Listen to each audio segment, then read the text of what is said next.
6:41 on the clock and a live look at the White House in Washington, D.C. this morning. Top Trump administration officials are weighing just what to do next as tensions escalate in Iran. Anti-government protests broke out over the weekend, and there are reports that leaders there responded violently. So a human rights group now claiming more than 500 people have been killed in that crackdown. ABC senior political correspondent is live outside the White House this morning as leaders in D.C. debate what comes next. Okay, so what are you hearing from the administration this morning, Rachel? Yeah, well, President Trump said flat out that the United States is considering taking strong action in Iran. He told reporters on Air Force One coming back here to Washington just yesterday that Iran has reached out trying to negotiate. He says that they are trying to set up a meeting, but then he also said that the United States may need to strike before then. He made it very clear that his patience is wearing thin as we start to see this death toll rise. You mentioned it, over 500 people killed so far in Iran right now. So here's what we do know. A U.S. official tells us that the president will be receiving a briefing here at the White House tomorrow, in which options will be laid out on the president taking military action in Iran. And ultimately, of course, it will be up to the commander-in-chief to make that final decision. But the president has been warning Iran for days now that the United States could act and could act very soon. Now, Rachel, let's back up a second. We know that tensions are high there now. That's not new to that area. But what about these protests specifically? What sparked them? Yeah, you know, this is the economy in Iran really reaching a breaking point, Mark.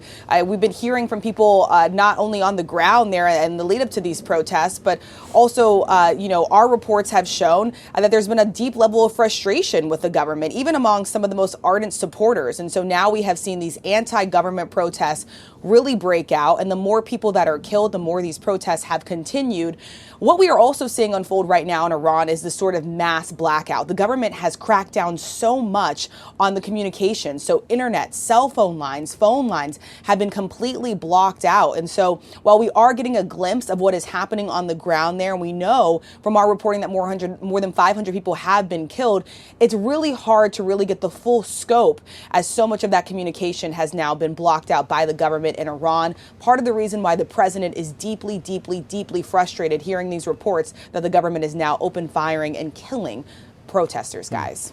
Well, and we've seen really high tensions here, too. I mean, just our social media feed seeing a lot of different protests and whatnot happening right here in the States.